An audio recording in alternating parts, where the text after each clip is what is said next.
Starting లోనే మీరు act అవ్వాలి, మీ మదర్ కి మీ ఫాదర్ కి చెప్పాలి. మీరు అంతవరకు తెచ్చుకోకూడదు ఏ సిచ్యువేషన్ ని.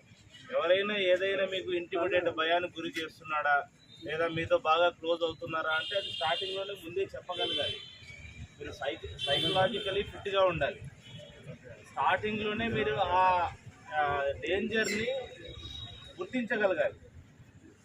ఎవరిని ఈ రోజుల్లో నమ్మకండి, ఈవెన్ సొంత బంధువులు కూడా నమ్మకూడదు. మీకు మీ సెల్ఫ్ కాన్ఫిడెన్స్, మీ యాటిట్యూడ్, మీ మెంటల్ స్ట్రెంత్ మీకు కాపాడుతుంది. మీరు ఈరోజు సబ్ కలెక్టర్ ఆఫీస్ దగ్గర రాజమహేంద్రి మహిళా జూనియర్ డిగ్రీ పీజీ కళాశాల విద్యార్థులందరూ వచ్చి ఇక్కడ ర్యాలీ చేయడం జరిగింది.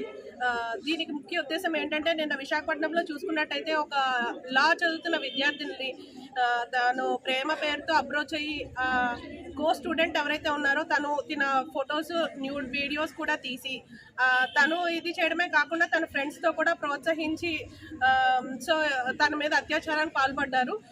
ఇది చాలా బాధాకరమైన ఘటన.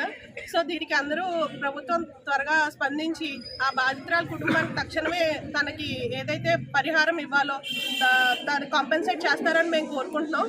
కానీ మహిళలపై ఎంత ఎత్తు ఎదిగినా సరే ఇలాంటి అత్యాచారాలు ఇంటి నుంచి కూడా రకరకాలుగా జరుగుతూనే ఉన్నాయి.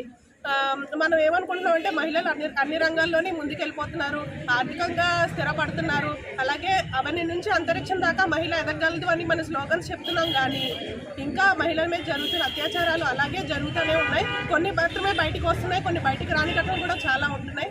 సో మహిళలు కూడా చాలా అప్రమత్తంగా ఉండాలి.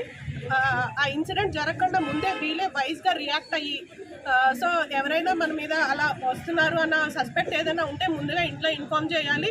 ఒకవేళ ఇంట్లో ఇన్ఫార్మ్ చేయలేని పక్షాన తన ఫ్రెండ్స్, క్లోజ్ ఫ్రెండ్స్ ఎవరైతే ఉన్నారో వాళ్ళకి ఇన్ఫార్మ్ చేసినా కూడా ఇలాంటి దాని నుంచి బయటపడవచ్చు. పైగా దీనికి సూసైడ్ ఒకటే సొల్యూషన్ కాదు.